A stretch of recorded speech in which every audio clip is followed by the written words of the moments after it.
એક તરફ Iran Israel વચ્ચે ચાલી રહેલા યુદ્ધના પગલે પ્રજા ગેસ માટે કિલ્લત ભોગવી રહી છે, ત્યારે બીજી તરફ આવી પરિસ્થિતિનો ફાયદો અમુક લેભાગુ તત્વો ઉઠાવી રહ્યા છે। ગેસના બોટલ ભરીને જઈ રહેલા ટેમ્પો ચાલકને અટકાવી પોલીસ હોવાનું જણાવી ધાકધમકી આપી ₹50,000 પડાવી લીધા હોવાની ઘટના સામે આવી છે।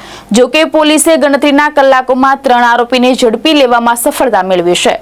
સુરત જિલ્લાના બારડોલી ધુલિયા રોડ ઉપર એક ટેમ્પો ચાલક એજન્સીના એલપીજી ગેસના બોટલ ભરીને પસાર થઈ રહ્યો હતો। દરમિયાન 2 સ્કોર્પિયો કારમાં આવેલા 4 ઈસમોએ ટેમ્પો અટકાવ્યો હતો અને પોતે એલસીબી એસઓજીના માણસ હોવાની ખોટી ઓળખ આપી ધાકધમકી આપી હતી અને બાટલા ભરીને ક્યાં જાય છે, કાળાબજારી કરે છે કે એવું કહી ચાલકને ધમકાવ્યો હતો અને પુરવઠા અધિકારીને બોલાવી ટેમ્પો જમા કરાવી પોલીસ કેસ કરવાની ધમકી પણ અપાઈ હતી। ગભરાઈ ગયેલા ટેમ્પો ચાલકે એજન્સીના મેનેજરને ફોન કરી સમગ્ર ઘટના બાબતે વાત કરી હતી। ખોટી પોલીસની ઓળખ આપનારા ઈસમોએ ₹50,000ની માંગણી પણ કરી હતી। મેનેજર દ્વારા ₹50,000 આપી પણ દેવામાં આવ્યા હતા। ચારેય ઈસમો પૈસા લઈ ફરાર થઈ ગયા હતા। જોકે એજન્સીના મેનેજરને શંકા જતા પોલીસનો સંપર્ક કરી સમગ્ર ઘટનાની જાણ કરતા પોલીસ દોડતી થઈ હતી અને ગણતરીના કલાકોમાં 4 પૈકીના 3 ઈસમોને ઝડપી લીધા હતા। જોકે એક આરોપી હજી સુધી પોલીસ પકડથી દૂર છે। ઝડપાયેલા 3 ઈસમો સલીમ નાસિર ખાન મેહર, ઉમર મોહમ્મદ શરીફ કલર, આસીન મોહમ્મદ શરીફ કલર મૂળ રાજસ્થાનના છે અને હાલ માંડવી, માંગરોળ તેમજ વાલોડ ખાતે વસવાટ કરે છે।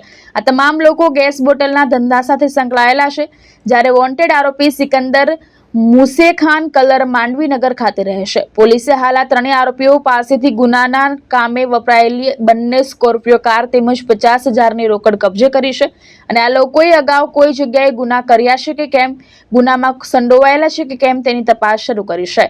2 સ્કોર્પિયો એટલે કે કાળા કલરની સ્કોર્પિયો અને એક સફેદ કલરની સ્કોર્પિયોમાં આવેલ 3 થી 4 ઈસમોએ એક ભારત ગેસ એજન્સીનો પિકઅપ ટેમ્પો જતો હતો, જે ટેમ્પાને રોકી અને પોલીસ તરીકેની ઓળખ આપી મારવાની તેમજ કેસ કરવાની અને વિડીયો ઉતારી વાયરલ કરવાની ધમકી આપી એની પાસેથી અને એના માલિક પાસેથી ₹50,000 કઢાવી લીધેલા।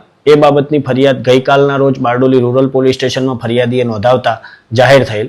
જે ફરિયાદ અનુસંધાને મહેરબાન પોલીસ મહાનિરીક્ષક શ્રી સુરત રેન્જ અને પોલીસ અધિક્ષક શ્રીનાઓએ આ ગુનો સત્વરે ડિટેક્ટ કરવા માટે એલસીબી પેરોલ ફોલો ટીમને સૂચના કરેલ। જે અનુસંધાને એલસીબી પેરોલ ફોલો ટીમે તાત્કાલિક ગુનો નોંધાયાના ગણતરીના કલાકોમાં આ ગુનો શોધી કાઢેલ છે અને ગુનામાં ટોટલ 4 આરોપી સંડોવાયેલા હતા। તે પૈકી 3 આરોપી સલીમ નાસિર ખાન મેહર, જે હાલમાં રહેવાસી છે મોસાલી રફીકભાઈના ઘરમાં અને મૂળ રહેવાસી છે ઘંટિયાલી ફલોદી જોધપુર રાજસ્થાનના।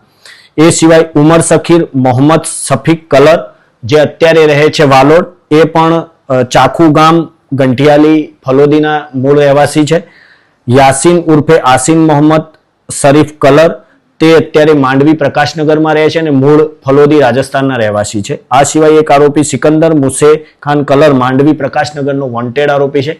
આ તમામ આરોપીઓએ મળી અને પોતાના આર્થિક ફાયદા સારું આ ફરિયાદીના જે ટેમ્પોને ઊભો રાખી અને અવરોધ ઊભો કરી પોલીસનું ખોટું નામ ધારણ કરી અને ₹50,000 બળજબરીથી કઢાવી લીધેલા હતા।